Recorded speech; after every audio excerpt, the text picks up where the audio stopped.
This community update was brought to you by U-Radio. Thousands of Manitobans have had to evacuate their homes and communities, fleeing the wildfires that have ravaged the province. There is positive news, as some communities are now returning home. However, a majority of individuals remain displaced, and in emergencies like this, often our four-legged companions are forgotten. The Winnipeg Humane Society has partnered with the Canadian Red Cross and Humane Canada to provide emergency care for pets displaced alongside their families.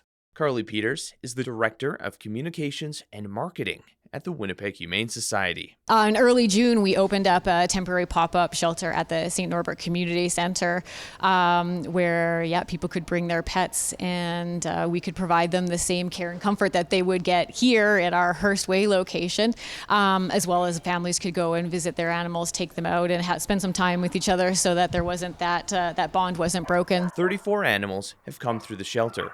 Currently, there are 26 dogs and cats, along with a few puppies. Some reunions have taken place as families return home. Peter says this support was made possible with the help of volunteers and an outpouring of community support. It was an amazing effort from our team and our community. The amount of donations that we got in terms of supplies was just overwhelming. As you're walking through our parking lot, you probably saw those two big shipping containers beside our building. Those are full of donations, food, kennels, toys, blankets. We have over 5,000 puppy pee pads, that were donated. It was incredible, and we couldn't have done it without our community. The work the Winnipeg Humane Society does takes place throughout the year, with the shelter supporting more than 10,000 animals through adoption, medical care, and a range of community programs. Peter says all their efforts are aimed at preventing animals from entering the shelter system in the first place. I think last year we saw an intake of over 7,100 animals, and then we did adoptions was about just over 5,000 adoptions.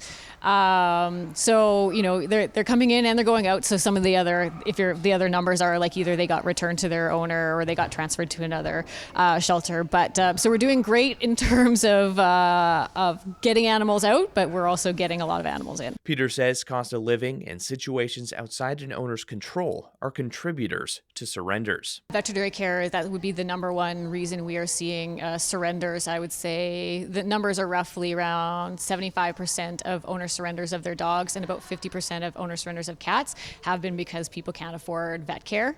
Lack of pet-friendly housing is also another reason we're seeing surrenders go up. Manitoba has a very small portion of affordable, that would be the main thing, affordable pet-friendly housing. This unfortunate reality means the shelter has remained full. To care for those animals and find them new homes, the Winnipeg Humane Society requires support.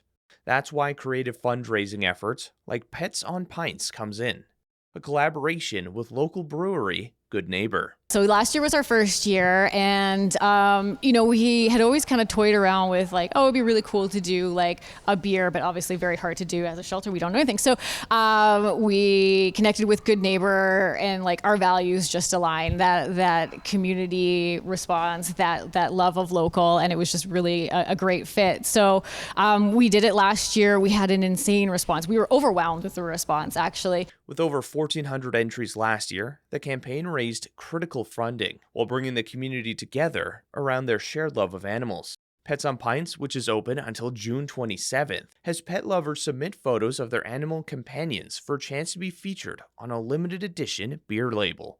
Every vote is just $1, and all proceeds go directly to the Winnipeg Humane Society programs. But Peters explains that financial support is just one way to help, with adoption being a big one. We say an adoption, you are basically saving two animals because you take one home for your own family, but you make space in the shelter for another to come in. And that's also true when you're a foster. If people aren't ready to adopt, Peter says fostering is another option. This time of year is especially crucial as there are many kittens, puppies, and pregnant animals that require a safe space to stay. People can also help out by sharing social media posts, as it's one of the best ways to connect animals to future families. Animals like Rambo, who has been at the shelter for over 100 days. For their own mental health and well-being, the longer they're in shelter, the higher the stress. you start to see a little bit more behavioral challenges, and and then that sort of perpetuates the cycle too. So people see them that they're here longer, they go, well, there must be something wrong with them, which is not the case at all. It's, again, victim of circumstances that haven't met the right family. Peter says that no matter how you choose to get involved, every action adds up and can be the difference in a pet's journey. You're listening to U Radio, where diverse voices connect. Stay tuned for more stories and insights that matter. With U Multicultural and the Local Journalism Initiative, I'm Ryan Funk.